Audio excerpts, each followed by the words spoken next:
আজকে কি জন্য এলেন?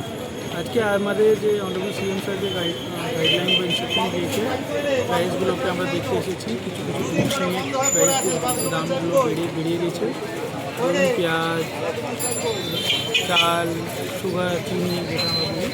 তো তার জন্য আমরা এখানে এসে দেখছি যে কোথায় ব্ল্যাক মার্কেটে বা হোর্ডিং তো নেই বা কী কারণ কী আছে সেটা দেখতে আজকে আমরা ভিডিও স্যার আর এরিয়া মার্কেটিং এরা সবাই আমরা এখানে।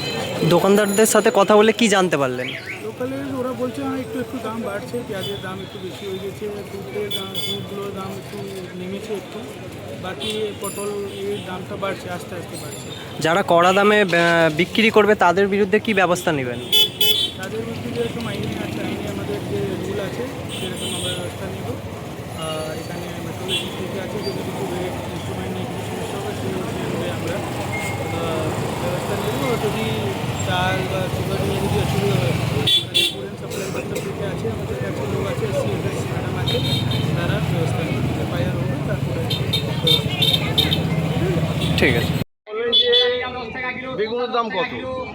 আমরা বললাম বেগুন 250, 525, 1 কিলো 40, আর লঙ্কার দাম 110 টাকা, ঝিঙের দাম ইউজ করলে 40 টাকা কিলো, আর আদা 100 টাকা কেজি। এইসব দাম বলার পর বললো ঠিক আছে, ওরা চলে যাচ্ছে। আপনার নাম? আমার নাম নয়ন দত্ত। এই জায়গাটার নাম? এই জায়গাটা হচ্ছে প্রথম সবজি বাজার, আরামবাগ 4 নম্বর ওয়ার্ড, সদরঘাট সবজি বাজার। আপনি সবজি বিক্রেতা? আমি সবজি বিক্রি করি। এসডিও স্যার মালপত্রের দাম টাম জিজ্ঞাসা করলেন, ঠিক আছে, কী দামে কি বিক্রি হচ্ছে, কত করে কি কিনছি না কিনছি এসব জিজ্ঞাসা। তাতে কি স্বতঃস্ফূর্ত? হ্যাঁ, স্বতঃস্ফূর্ত। আর কি জিজ্ঞাসা করলেন?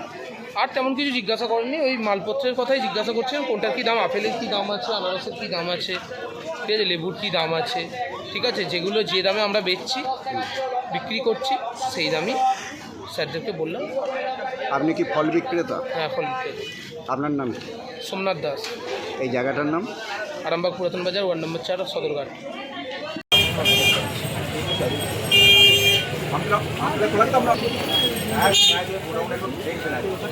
কালকে আমরা